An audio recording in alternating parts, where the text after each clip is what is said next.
পহেলা বৈশাখের মুখে মারো লাথি যদি তুমি হয়ে থাকো সাচ্চা মুসলিম জাতি। কেউ মনে কষ্ট পেও না আমি এইভাবে কথা বলাই। ইলিশার পান্তা নিয়েও কেউ যেও না বটতলাই। শিরকের গুনাহ হয় না ক্ষমা, কাটি তওবা চারা। পহেলা বৈশাখ পালন করলে যে কি হয় হুজুরদের কাছ থেকে জেনে নিও।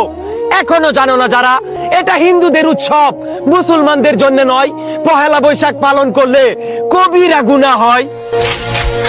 পয়লা বৈশাখে সকাল বেলায় বাসন্তী রঙের শাড়ি পরে সারা রাত রাস্তায় আলপনা এঁকে রমনা লেকের পাশে গিয়ে যুবতী আর যুবকরা বাসন্তী রঙের শাড়ি পরে সূর্য উদয়ের পানে করজোড়ে সেদিকে তাকিয়ে বলে, এসো হে নববৈশাখ স্বাগতম হে।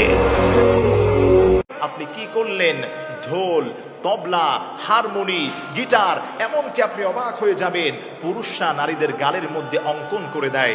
নাউজুবিল্লাহ। এই পহেলা বৈশাখ উপলক্ষে যদি আপনি এই সমস্ত কাজের সঙ্গে জর্জরিত হয়ে যান, আল্লাহর হাবিব আপনাকে অভিসম্পদ করেছেন, মান তাশাব্বাহা বিকওমিন ফাহুয়া মিনহুম। যারা সাদৃশ্য অবলম্বন করবে, ইহুদি, নাসারা, খ্রিস্টানের সাদৃশ্য হচ্ছে এই সমস্ত কাজগুলো করা। পহেলা বৈশাখ আসলেই হাতি বানিয়ে, ঘোড়া বানিয়ে রাস্তায় রাস্তায় শোডাউন করা, রাস্তার মধ্যে র্যালির আয়োজন করা, এমনকি তাদেরকে দিয়ে তারা নতুন বর্ষার আগমন চায় যে এই সমস্ত শোডাউনগুলো করার কারণে বর্ষা হবে, বৃষ্টি হবে। এই বিশ্বাস যদি আপনার অন্তরে থাকে, আপনার ঈমান থাকবে না। আপনার ঈমান নাই, আপনি দ্রুত